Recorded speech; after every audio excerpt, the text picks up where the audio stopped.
Hi అండి. Welcome back to our miracles. నేను మీ శ్రావణి.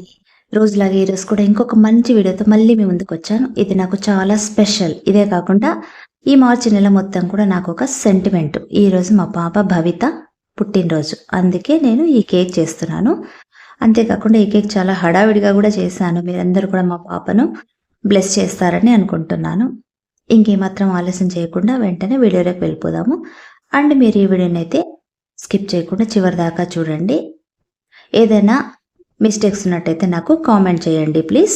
ముందుగా నేనైతే మిక్సీ జార్ తీసుకొని అందులోకి ఒక కప్పు దాకా షుగర్ వేసుకొని దాన్ని మెత్తగా పౌడర్ చేసి పెట్టేసుకున్నాను.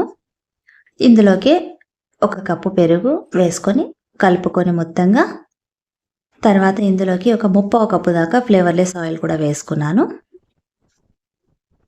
ఇప్పుడు మళ్ళీ ఒకసారి మిక్సీ చేసేసుకుందాం. సాఫ్ట్గా చేసేసుకున్నాం కదా. ఇప్పుడు దీన్ని అంతా కలిసి మిక్సింగ్ బౌల్లోకి వేసేసి, తర్వాత ఇందులోకి జల్లించి పెట్టుకున్న 2 కప్పుల దాకా మైదా పిండి, తర్వాత 2 టేబుల్ స్పూన్ల కోకో పౌడరు, అలాగే 1 table spoon baking powder, 1/2 table spoon baking soda, pinch salt.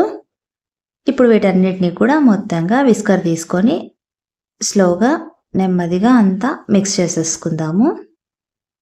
Cake batter అనేది ఎంత స్లోగా కలుపుకుంటే అంత బాగా సాఫ్ట్గా స్పంజీగా అనేది వస్తుంది కేక్ అనేది. ఇప్పుడు ఇందులోకి కొంచెంగా పాలు యాడ్ చేసుకుంటూ మిక్స్ చేసుకుందాం. మొత్తంగా మిక్స్ చేసుకుందాము. ఒకే డైరెక్షన్లో కట్ అండ్ ఫోల్డ్ మెథడ్లో మిక్స్ చేసేసుకుందాము. నేను వీడియోలో చూపిస్తున్నట్టుగా రిబ్బన్ కన్సిస్టెన్సీ వచ్చే వరకు కూడా మనం కొద్దిగా పాలు యాడ్ చేసుకుంటూ మిక్స్ చేసుకోవాలి, కలుపుకోవాలి. మీకు స్పాచులాతో రానట్టయితే విస్కర్తో కూడా డైరెక్ట్గా కలిపేసుకోవచ్చు. చూసారా, రిబ్బన్ కన్సిస్టెన్సీ వచ్చేసింది కదా మనకు. సో ఇప్పుడు దీన్ని ఇందులోకి మనం ఒక 1/2 టీ స్పూన్ అంత నేను వెనిలా ఎసెన్స్ వేసుకుంటున్నాను. మీకు వద్దనుకుంటే స్కిప్ చేసేసుకోవచ్చు. కలిపేసుకుందాం మళ్ళీ ఒకసారి మొత్తంగా కలిపేసుకొని, తర్వాత ఇది పక్కన పెట్టేసుకుందాము. ఇప్పుడు స్టవ్ పైన వెడల్పాటి కడాయి పెట్టేసుకొని దాంట్లో ఒక స్టాండ్ వేసుకొని మూత పెట్టేసి ఒక 10 నిమిషాల పాటు ప్రీ హీట్ చేసేసుకుందాము లో టు మీడియం ఫ్లేమ్ మీద. అది వేడయ్యే లోపల మనము కేక్ మౌల్డ్కి కాస్త ఆయిల్ అప్లై చేసుకుందాము.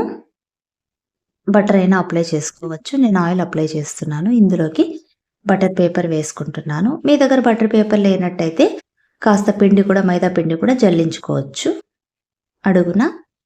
సో ఇప్పుడు ఇందులోకి మనము తయారు చేసి పెట్టుకున్న కేక్ బ్యాటర్ని మొత్తంగా ట్రాన్స్ఫర్ చేసేసుకుందాము. స్లోగా మొత్తంగా అంతా కూడా ఈవెన్గా స్ప్రెడ్ అయ్యేలాగా ట్రాన్స్ఫర్ చేసేసుకుందాము.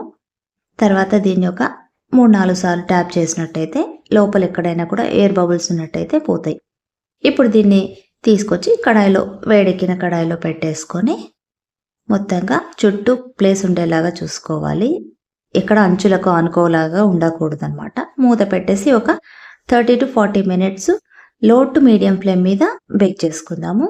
ఇప్పుడు 30 మినిట్స్ అయింది కదా, ఒకసారి చూద్దాము. మీ దగ్గర టూత్ పిక్ కానీ లేదా ఫోక్ కానీ ఉన్నట్టయితే ఒకసారి గుచ్చి చూడండి. దానికి పిండి అంటుకున్నట్టయితే ఇంకా బేక్ కావాల్సిందని అర్థం. ఇక్కడ నాకైతే టూత్ పిక్కు పిండి అంటుకోవట్లేదు అనమాట. సో ఇది బేక్ అయింది. ఇంకా నేను దీన్ని తీసేస్తున్నా. స్టవ్ కట్టేసి పక్కన పెట్టేసుకొని దీని మీద ఒక క్లాత్ కప్పేసి దీన్ని పూర్తిగా చల్లారనిద్దాము. ఇప్పుడు విప్పింగ్ క్రీమ్ తయారు చేసుకుందాము. ఒక బోగానిలోకి నేను ఐస్ క్యూబ్స్ వేసుకున్న తర్వాత దాంట్లోకి ఇంకొక బౌల్ పెట్టేసి అందులోకి విప్పింగ్ క్రీమ్ వేసుకొని దాన్ని బీటర్తో బాగా బీట్ చేస్తున్నాను అనమాట. కొద్దిగా మనము ఆపి బీట్ చేసుకున్నట్టయితే క్రీమ్ అనేది మంచి టెక్చర్ అనేది వస్తుంది. మధ్యలో కాస్త పాలు యాడ్ చేసుకుంటూ బీట్ చేసుకోవాలన్నమాట. దాదాపుగా 5 to 6 మినిట్స్ పాటు చేసుకున్నట్టయితే పర్ఫెక్ట్గా వస్తుంది. అలాగే ఇందులోకి ఒక ఎసెన్స్ కూడా యాడ్ చేసుకున్నాను నేనైతే.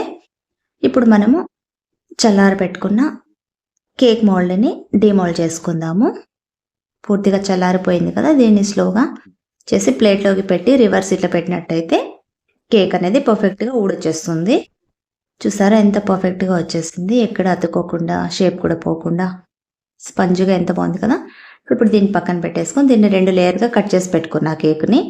తర్వాత ఇంకొక కేక్ బోర్డ్ తీసుకొని దానికి కాస్త విప్పింగ్ క్రీమ్ అప్లై చేసి తర్వాత దానిపైన ఒక కేక్ లేయర్ పెట్టేసి దానికి షుగర్ వాటర్ అప్లై చేస్తున్నా. తర్వాత దానిపైన విప్పింగ్ క్రీమ్ కూడా అప్లై చేసుకోవాలి కొంచెం కొంచెంగా మనము. తర్వాత ఇంకొక లేయర్ పెట్టేసి మళ్ళీ దానిపైన కూడా మళ్ళీ షుగర్ వాటర్ అప్లై చేసి మళ్ళీ విప్పింగ్ క్రీమ్ అప్లై చేసా. 2 లేయర్లుగా చేసి పెట్టుకున్నా.